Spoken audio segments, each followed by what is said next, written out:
Hello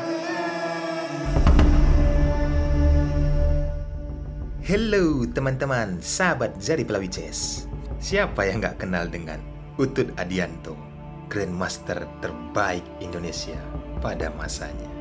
Sepanjang sejarah beliau bermain catur teman-teman, inilah partai langkah yang paling seram yang pernah dilakoninya pada saat melawan Alexander Baburin, kejuaraan catur dunia tahun 1993. Yuk siapkan kopi kalian dan konsentrasi tinggi. Alexander Baburin memegang bidak putih dan Utut Adianto memegang bidak hitam. Alexander Baburin memulai dengan pion D 2 langkah. Dan balasan yang sama dilakukan oleh Utut Adianto, pion D 2 langkah kembali. Oh iya teman-teman, sebelum saya lanjutkan, kalian harus berkonsentrasi tinggi ya, melihat langkah pembukaan yang dilakukan oleh kedua pemain ini. Next, putih menaikkan pion C 2 langkah mengajak pertukaran. Hal itu disambut gembira oleh Pak Utut. Pion pukul pion. Dan balasan putih tidak memakan pion hitam ya teman-teman, melainkan dia melakukan kuda ke F3.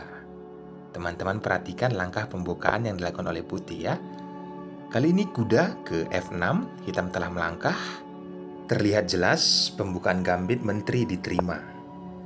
Putih menaikkan pion E 1 langkah agar pion mengikat satu sama lain. Lalu Utut menaikkan pion A 1 langkah. Dan kali ini gajah memukul pion yang tadi telah memukul pion posisi C. Sambutan dari Utut mengusir gajah menaikkan pion B 2 langkah. Dan gajah tidak punya banyak pilihan ya teman-teman, harus bergeser dari posisi C4 ke D3. Pak Utut mulai melancarkan serangannya ya, menaikkan gajah ke B7 dan putih melakukan rokade pendek. Balasan dari hitam melihat hal itu tidak untuk persiapan rokade pendek sebenarnya teman-teman, karena dia melihat ada peluang. Pion E dinaikkan 1 langkah seolah-olah ingin menaikkan jalur gajah yang ada di petak hitam. Hal ini membuat pion A dinaikkan 2 langkah agar terjadi pertukaran, tetapi hitam atau Pak Utut menghindari hal itu. Ada rencana yang sangat strategis yang akan dilakukannya. Setelah kuda bergeser ke D2, maka Pak Utut, seperti yang saya katakan tadi, dia telah melihat penumpukan perwira yang ada di jalur 2 dan jalur 3. Maka kuda dinaikkan ke D7 agar membuka jalur benteng dengan posisi menteri saling berkaitan. Kali ini putih atau Alexander mulai memanuver kudanya ya, sekaligus menghambat laju pion B. Menempatkan kuda di B3 ya teman-teman.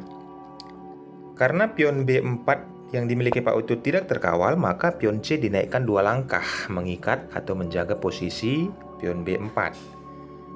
Melihat hal ini, putih mempunyai inisiatif ya sebenarnya teman-teman di langkah berikutnya ini. Karena kita bisa melihat di sini posisi pion center dilaga sama putih. Maka posisi jalur menteri putih dan menteri hitam sudah terbuka.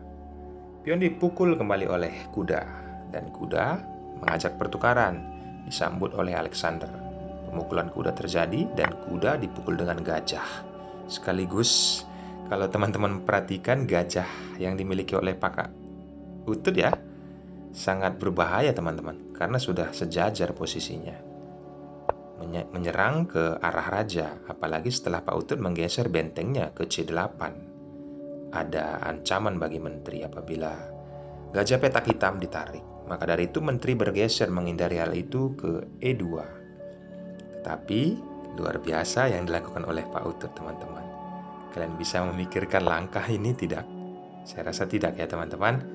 Karena menteri mencoba mengambil jalur yang dimiliki oleh petak gajah hitam. Saya menilai putih di sini masih bermain bingung ya teman-teman, karena dia masih memikirkan apakah hitam melakukan rokade pendek atau tidak. Setelah Pak Utut menaikkan pion H1 langkah, ini tandanya mengantisipasi langkah kuda ya. Putih langsung mengancam menteri, tetapi menteri seperti yang saya katakan tadi tidak melepas jalur gajah. Dia tetap bergeser ke A7. Kuda manuver ke D2, mau mengambil posisi ke C4, lalu menteri beralih tujuan teman-teman. Tadi mensupport petak gajah hitam, sekarang mensupport petak gajah putih. Raja menggeser menghindari hal itu agar pion F bisa dinaikkan karena ada ancaman ya dari gajah petak hitam yang dimiliki oleh Pak Utut. Pak Utut Adrianto menaikkan terus pion hanya 1 langkah. Ada pertanda buruk jika ini dilakukan terus-menerus naik ke atas. Putih menaikkan pion F seperti yang saya katakan tadi. Terlihat jelas teman-teman, Pak Utut terus agresif, tidak memikirkan rokade ya. Melihat hal ini, karena sudah Raja Putih tersudut, kekuatan hitam sebenarnya teman-teman bisa lihat ya di menteri dan di petak gajah putih ya yang dimiliki Pak Utut. Setelah Putih melakukan kuda ke C4, maka kuda mulai manuver ya ke H5 teman-teman. Tetapi Putih belum menyadari hal ini teman-teman. Luar biasa langkah dilakukan oleh Pak Utut. Gajah berusaha masih mengajak pertukaran. Karena Putih tidak memerlukan gajah, maka dia tidak menghiraukan itu, melainkan kuda skak raja. Tidak banyak pilihan teman-teman.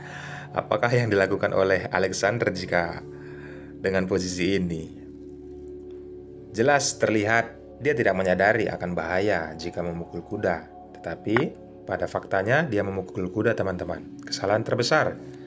Karena pion H langsung memukul pion dan membuka benteng posisi skak. Dan inilah yang terjadi, tidak bisa ditutup teman-teman. Maka raja wajib bergeser.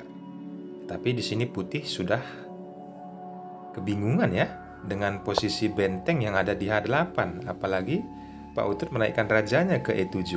Itu tandanya sudah tidak mungkin rokade dan memang harus serang habis-habisan yang dilakukan oleh hitam kepada Putih. Menteri turun agar bisa memakan pion yang ada di G3. Tetapi hal itu sudah terlambat. Dan di langkah ini, posisi Putih menyerah. Dia menyadari akan ancaman skakmat yang tidak bisa terbendung. Dan inilah yang terjadi apabila permainan dilanjutkan. Luar biasa. Pemikiran Pak Utut ya. Pak Utut Adianto. Setelah mengorbankan kuda, kali ini mengorbankan benteng. Dan Raja Putih sudah jelas ya harus memakan benteng. Next, benteng datang lagi ke H8. Benteng kedua ya teman-teman. Raja dibuat putar ya, muter-muter kembali dan turun lagi. Pengorbanan terjadi. Dan tidak banyak pilihan, harus dimakan lagi teman-teman. Kali ini giliran menteri teman-teman. Dan Raja cuma 1 langkah. Tetapi posisinya tidak ke 1 tapi ke H2. Selesai. Baiklah teman-teman, kita sudah sampai di penghujung video. Saya harap video ini bermanfaat bagi kalian, ambil ilmunya.